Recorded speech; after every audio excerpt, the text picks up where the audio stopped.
I'm sorry I can't deliver this retirement tribute in person, Wilfred, though I don't regret the reason. I'm in Illinois visiting grandkids, and while I love you dearly, you're no match for them. Let's go back 20 years, halfway through your time at the Institute. At its 1995 annual meeting, the board committed the Institute to a major study of its own history, a decision that demonstrates the good side of the law of unintended consequences. It was this project that launched our then neophyte interviewer, Krista Tippett, on the career trajectory that has led to her receiving the National Humanities Medal from the President of the United States. In the spirit of the History Project, at the annual meeting dinner that year, we commemorated a historical milestone. To your complete surprise, Wilfred, you were honored for your 20 years as liaison officer. In those days, a long time ago in a galaxy far, far away, technology was still fresh, and we announced a big deal. You were getting a new computer with the necessary power and components to connect to the St. John's network. We also presented you a handsomely printed quotation from your hero, blessed, soon we hope to be Saint John Henry Newman. The printing includes a silhouette of the spire of the University Church of St. Mary the Virgin in Oxford, where Newman preached, and a landmark of a city that's a favorite of yours and mine. Kathleen Norris read to the assembled dinner guests that year a passage from a book she was writing while a resident scholar, which turned out to be the bestseller Amazing Grace, a Vocabulary of Faith. Here's what hundreds of thousands of people have read. My pleasure in the dogma of the bodily assumption of Mary into heaven has been greatly enhanced by the experience of hearing a monk who is a physics professor preach on this feast. In his homily, he reminded us that while our bodies are indeed made of star stuff, modern cosmology has eliminated any direction called upward. He went on to say that Mary's journey might not be seen as upward so much as inward, a lifelong journey toward the kingdom of God within. Kathleen's tribute resonated especially with me because during the 10 years I had already been executive director, and it was equally true for the 10 years I still had to go, one of my chief delights was having a physicist be the first monk our resident scholars got to know. It made clear the many facets of Benedictine life, illustrated in another dimension by the remark Abbot Jerome Tyson is supposed to have made to a fellow abbot, I'll trade you 3 theologians for 1 plumber.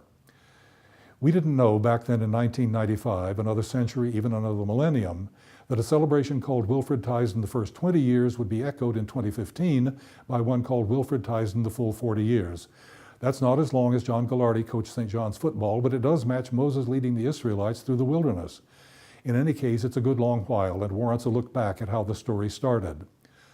A letter from Bob Bilheimer to you, dated May 16, 1975, reports an action of the Executive Committee. That the committee appoint Wilfred Tyson OSB to the post of Liaison Officer of the Institute, with the responsibility of providing contact between Institute fellows and members of the St. John's community.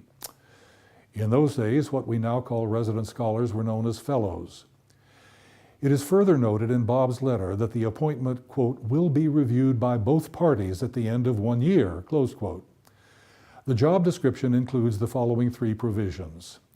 You're getting to know the fellows personally and individually, so as to know what they are working on and what contacts they would like to make in the university and abbey. Your attendance at seminars and lectures. Third, and most important, to help the fellows relate to persons on the faculty and in the abbey as they may desire. Your reply 4 days later, with Bob Bilheimer's familiar handwritten "noted" at the top, is among the Institute's most treasured texts. Thank you for your letter of May 16th with the news of the committee's approval of my appointment and the brief job description. The conditions listed there are perfectly acceptable to me.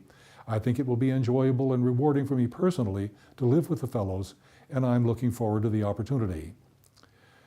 By 1978, the arrangement had become part of the texture of Institute life. Bob wrote to you on May 12th as follows. Time goes so quickly that I can scarcely believe that you have been here for 3 years. During all of the time, fellows and their families have spoken frequently and with true appreciation of your attention to their needs and services in relating them to the St. John's community as a whole.